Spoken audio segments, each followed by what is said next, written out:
Hey, welcome Nascar fans. I'm Charlie Turner, and you're tuning in today or clicking in or viewing us or however you're doing it. Our On Pit Row Race Rewind this week for the Hollywood Casino 400 at Kansas Speedway last weekend, won by Joey Logano. Really eventful, critical stuff happened in that race. And we're going to talk about it for the next 15 minutes or so. As I said, I'm Charlie Turner, and he's Dan Beaver down in Texas. How you doing, Dan? Great. Loving Texas this time of year. Well, what you are. So what do you think? I mean, I thought it was a very interesting race, and the fact that the chase has added interest to these things. There's no question, I think, after 4 races of this new chase format. But the story of the race was probably the stories of the race were probably Kevin Harvick and Joey Logano. It seemed like to me for most of the race. What about you? Would you see? I think the stories were Jimmie Johnson, Brad Keselowski, and Dale Earnhardt Jr. Yeah, the guys that wrecked out. Yeah. Yeah, and the field inversion as a result. So I think that's probably going to be what ends up being the biggest takeaway from this, and at the end of the season, B, what determines the championship. Yeah, that's certainly the story in the long run, and as we look at the next 6 races or so of the season, those early outs by contending drivers are going to carry forward. That's going to be the story next week, and certainly at Talladega. Talking about this race, though, Logano wins again for Penske, locks himself into the next round of the chase. He doesn't have to worry about Charlotte or Talladega. He's off the hook. I thought that was great. Good for them. They've it's been the story all year. That 22 car, the 2 car mostly have been the strong runners on most of the ubiquitous tracks. But another really, really good run by Kyle Larson in the 42 for Penske Racing too. Looked like he might be able to pull it off. I think maybe did you get the sense at all? I kind of got the sense that maybe he backed up a little bit. Let's not wreck a chase contender kind of thing. Any sense of that in your mind? Nah. I mean, if you're a rookie, everybody keeps asking when you're going to win your first race or expecting you to win your first race. You get that close to the front, you're going to go flat out to get it. Right. I think he just lost the handle a little bit. Didn't quite have the experience to pressure Logano enough to make Logano make a mistake, and he just flat got outdrove. And Logano was really good. I mean, that's the other part of that. But Kyle Larson is the real deal. If there was any doubt at this point, I don't think there was. But man, he's got it. He's got what it takes, I think, to be a champion. To be a champion, not just to win a race, but to win a championship. Well, he does, so long as Chip Ganassi continues to put the resources into the team that it appears he's putting in this year.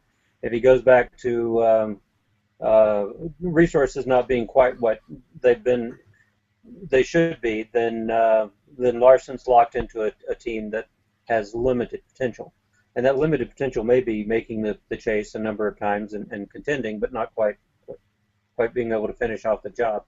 And to kind of finish off that Larson thought, I don't believe he would have made contact with Logano. I don't think he would have gotten aggressive enough to have taken him out if he had been able to catch him.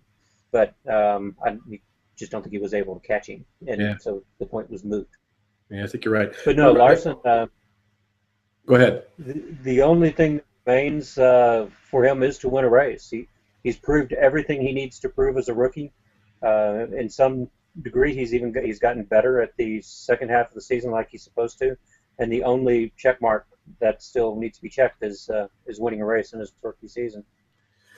And real quickly, getting off the Kyle Larson story, let me run down the top 10 finishers in the Hollywood Casinos 400 at Kansas Speedway this past weekend. Of course, we just said Joey Logano was the winner, led 122 laps of the, 267 laps, so a little better than a third of the race, almost a half of the race. Kyle Larson second, didn't lead a lap, but was hanging in there right to the end. Kyle Busch, a bit of a surprising third, to me at least surprising.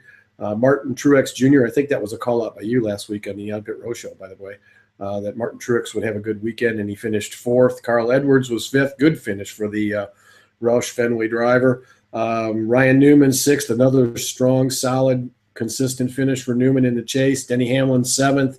Austin Dillon, the other. I mean, there were several other rookies in the series this year, but Austin Dillon, I guess, would be the other rookie as far as we're concerned, as far as significant in 2014. Paul Menard, 9th. I think that was another call out by you that you thought Menard would be good this week. And Brian Vickers rounded out the top 10. Any real surprises there to you? I mean, the surprises were, I guess let's talk about the guys that went out, because that leads to who's surprised in the top 10, I guess. Jimmie Johnson, very early on, he and Biffle kind of looked like a little tangle up. Maybe Biffle got the air off of him or something. Johnson lost it, hit the wall, and was basically out of the race. Finished very many laps down. And Jimmie had uncharacteristically spun out in qualifying as well. That team looks a little lost to me. Still, and that's been the question all along. Are they doing just enough to keep themselves in contention with this new format, or are they really off? And we made the comment before Dover that if they didn't contend for a win there, that said something. They didn't contend for a win there, but they did get a third-place finish, so it kind of pushed the question off further. Now, if they don't win at Charlotte, they probably will not advance to the next round. You can't go to Talladega being 20-some-odd points, 30-some-odd points, whatever it's going to end up being, outside the elimination bubble and expect to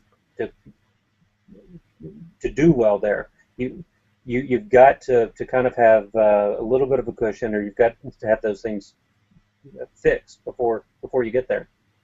Johnson didn't look at all weekend, but again, was it because he was just biding his time, and now he can't.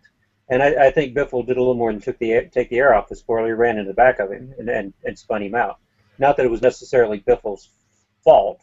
It was a stack up, and the stack up was actually caused by the Jamie McMurray Jeff Gordon incident at the front of the field. So in that one incident, we had non-chasers impact the chase in a very significant way. May have eliminated 2 drivers. I don't know that Jeff Gordon can stand to go into the next 2 races in the situation he's in. The knock on him, or the book on him over the last 10 years, has been he fails to take advantage of other people's mistakes in the chase, and this could be another example of that. If he'd have finished in the top 5, he'd be in good shape. He didn't. Now he's not in good shape. Yeah, and Johnson finished 40th in the race. Dale Earnhardt Jr. 1 spot ahead of him after hitting the wall hard, finishing 6 laps down. Earnhardt Jr. in 39th. Brad Keselowski also hit the wall, finished a bunch of laps down in 36th. Those 3 guys, they're the story this week, aren't they? I mean, any one of those 3 could be the favorite at Charlotte to win the race, in my mind, and they almost all have. Well, I would take Junior out of that equation. He hasn't done well at Charlotte in the last couple of years. I think he's got 2 top 10s since in the last 5 years or so, is all he's done at Charlotte. So I think you can take him out of the equation there, but he's certainly capable of winning at Talladega if there's a long green flag right at the end, and if he doesn't get caught up in a big one before that. So it's going to come down to Keselowski or Johnson winning next week. But if Keselowski and Johnson win next week, that elimination bubble shifts dramatically. Yep. Because now you've got one of the drivers who basically pointed themselves out of contention, or have been pointed out of contention, being back in contention because of the win and in scenario. So yes, they're the biggest story, and they're going to be the biggest story going into at Charlotte as well. Whether they win or not, they're going to be one of the biggest stories, because that's going to tell us what's going to happen at Talladega. But for me, one of the things I said at the very beginning was, I think the storyline of this race was the inverted field. We had those 3 drivers, at least 2 of whom were favorites to go to probably the Final 4.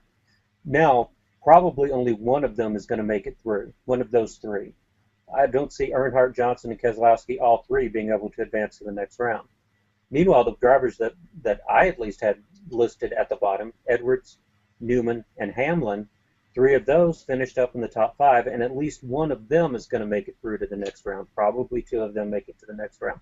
So, that this one race, this was the bracket buster, and now Talladega is going to be the icing on the cake. Yeah, it'll be interesting to watch, and the speculation is just going to mount. And I think the excitement's going to mount too. Let's go real quickly again before we wind this one up this week about the remainder of the top 10. Any surprises? I mean, you called out last week Martin Truex Jr., but I don't think you had a whole lot of faith in Kyle Busch. Kyle Busch ran a real strong, conservative, competitive race. I thought one of the smarter races he's run, maybe ever in the Cup Series. Yes, I've kind of given up predicting what Kyle Busch is going to do. Right, I know you have, and so have I. He's going to run well. It doesn't mean he's going to finish well. So you can't be surprised when he's at the front, and you can't be surprised when he crashes and he's at the back. If he stays out of trouble, he's a top 5 contender almost every week, almost any place you go. But he just doesn't stay out of trouble that much. It's a matter of when, not if, he gets into trouble in these final 10 races. In his entire career, he's never gone 10 consecutive races without a poor finish, without a problem. And that's not going to happen this time either. He's going to get into trouble. But now, if he gets into trouble next week at Charlotte or 2 weeks down the road at Talladega, he's kind of safe under this new format. Probably. Depends on how much trouble he gets into. Yeah, so, it depends on who wins those next 2 races, too. I mean, if 2 of those tail end Charlies win the next 2 races, that flip-flops the field again. So we'll watch that as we go forward. Carl Edwards in 5th place, surprise? Or is he finally maybe showing what he's got? I'm surprised, but all 3 of the Roush Fenway racers ended up on the lead lap last week. Greg Biffle certainly had probably the most interesting day of all of them.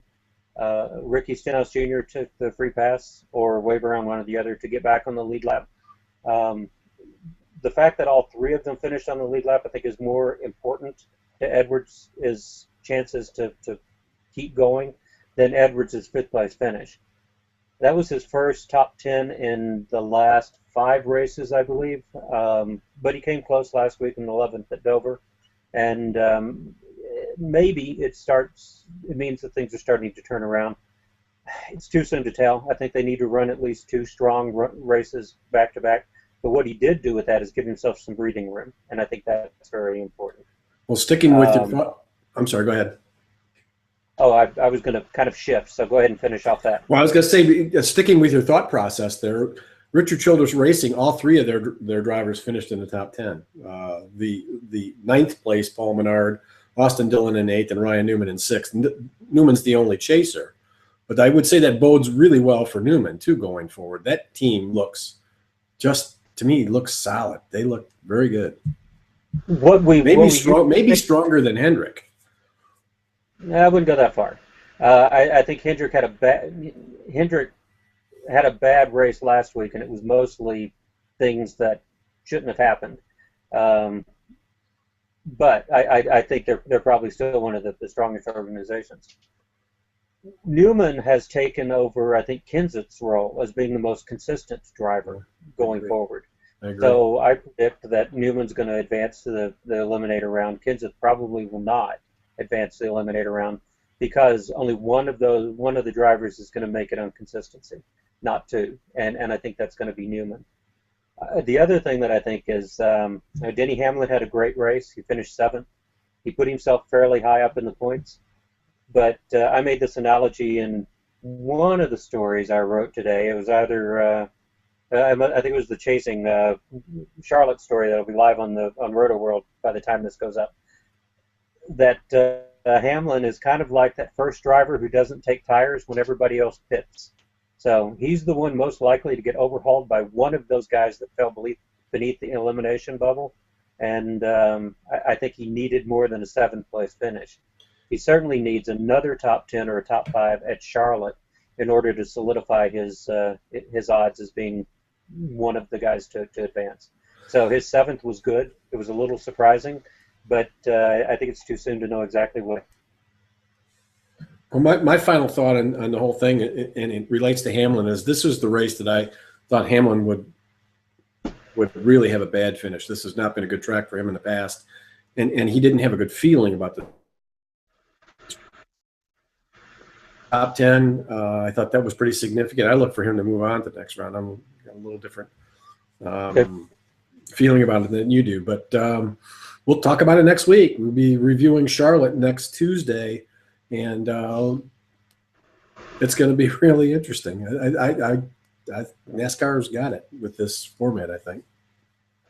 I think they do. I think they do too. Well, I think they had 3 goals, and 2 of them certainly have been checked off. Goal 1, make sure that no one runs away with the chase.